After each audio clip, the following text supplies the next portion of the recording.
आइए आज हम लोग 2024 का ज्योग्राफी का क्वेश्चन जो माध्यमिक में आया है उसका मैप पेंटिंग करेंगे। ग्रुप एफ में 6 नंबर, हिंदुस्तान के दिए गए नक्शे पे मुनासिब अलामात के साथ दर्ज झैल को तलाश करें। उनके नाम लिखें। नक्शे को अपनी जवाबी कॉपी के साथ मुंसलिक करें। 1 नंबर में क्या है, पहले क्वेश्चन को पढ़ देता हूँ। 1 नंबर में है मेघालय प्लेटू, उसके बाद ये सिलसिलावार मालाबार साहिल, दरियाए नर्मदा, एक ऐसा खित्ता जहाँ जाड़े में मानसून हवाओं से बारिश होती है। नमकीन मिट्टी से बना है खित्ता, central forest research institute of India. मशरकी हिंदुस्तान का एक चाय पैदा करने वाला खित्ता। शुमाली हिंदुस्तान का सबसे बड़ा ऑटोमोबाइल तैयार करने वाला मरकज़। 9 नंबर में मशरकी साहिल का कुदरती बंदरगाह। और आखिर में नंबर 10 में बंगलुरु। इसी का ये आप इंग्लिश में भी दे सकते हैं। ये आपका रहा, यही क्वेश्चन देखिए इंग्लिश में भी है, आप इंग्लिश में ही पढ़ के समझ सकते हैं। आइए अब हम मैप पेंटिंग शुरू करते हैं। 1 नंबर मेघालय का प्लेटू, ये है मेघालय का प्लेटू। आप इस तरह से इसे घेर के इस तरह कर दें और यहाँ नंबर डाल दें 6.1, या इसको तीर से ऐसे दिखाकर यहाँ पर आप मेघालय का प्लेटू लिख दिए, मेघालय प्लेटू।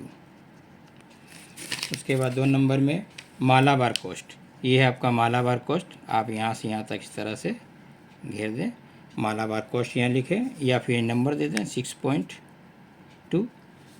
तीसरा नंबर में है दरियाए नर्मदा। दरियाए नर्मदा ठीक ये जो हिस्सा है, ठीक इसके नीचे से ये नर्मदा नदी आता है। तो यहाँ पर आप नर्मदा लिख दीजिए, नर्मदा नदी, या यहाँ पर भी आप नंबर दे सकते हैं 6.3। नंबर 4 में एक ऐसा खित्ता जहाँ जाड़े में मानसून हवा बारिश, ये कोरोमंडल का ठीक निचले का मशरकी हिस्सा। आप यहाँ पर इस तरह से शेडो कर दीजिए और शेडो करने के बाद 6.4 नंबर दे दीजिए, या जो लिखने वाला है वो आप यहाँ भी लिख दीजिए। नंबर 5 में है नमकीन मिट्टी। नमकीन मिट्टी का देखिए ये इलाका, ये सुंदरबन का इलाका, ये नमकीन मिट्टी का इलाका है।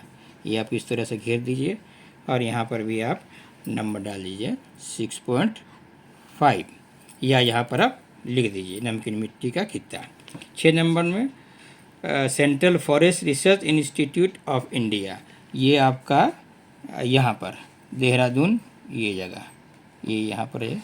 यहाँ पर ऐसे इस तरह से इसी को कहते हैं अलामत करके यहाँ पर नंबर डाल दीजिए 6.6, या आप जैसे पहले ही बताया गया तीर से ऐसे करके और यहाँ पर जो है पूरा नाम आप लिख दीजिए। 7 नंबर मशरकी हिंदुस्तान के चाय पैदा, ये आसान सा सवाल है। मशरकी हिंदुस्तान यहाँ पर आसाम एंड दार्जिलिंग टी मशहूर है। ये पूरा आप इस तरह से शेडो जो है बना दिए, लेकिन एक शेडो एक दूसरे से अलग होना चाहिए। जैसा ये शेडो उसमें थोड़ा सा फ़र्क कर दिया। ये नंबर हो गया 6.7 पूरा। ये 8 नंबर में ऑटोमोबाइल, यहाँ देखिए कैद लगा हुआ नॉर्थ इंडिया का शुमाल में, तो आपको शुमाल में ही दिखाना होगा। तो शुमाल में यहाँ ठीक दिल्ली के पास में एक जगह है गुड़गांव, ज़रा सा दूर, तो गुड़गांव या नोएडा, यहाँ पर ये नंबर दे दीजिए 6.8। यहाँ आप लिख सकते हैं गुड़गांव, लिख भी सकते हैं, है ना, गुड़गांव लिख सकते हैं। 9 नंबर में देखिए यहाँ एक कैद है मशरकी साहिल का एक कुदरती बंदरगाह। मशरक इस तरफ है तो यहाँ बहुत सारे बंदर, इसमें जो बताया है एक कुदरती बंदरगाह, तो कुदरती बंदर में ये वाला हुआ विशाखापट्टनम। नंबर डाल दीजिए 6.9, या आप यहाँ पर लिख दीजिए विशाखापट्टनम अंग्रेजी में या उर्दू में जिस तरह चाहते हैं लिख सकते हैं आप। और आखिर में है बंगलुरु। बंगलुरु देखिए ठीक ये है, ठीक इसके ऊपर में ज़रा सजाइए और यहाँ पर ये बंगलुरु, यहाँ पर इस तरह से अलामत बनाइए और यहाँ पर नंबर डाल दीजिए 6.10 बंगलुरु, या उर्दू में या इंग्लिश में बंगलौर या बंगलुरु लिख सकते हैं। इस तरह से ये हमारा मैप पेंटिंग 2024 का कंप्लीट हुआ।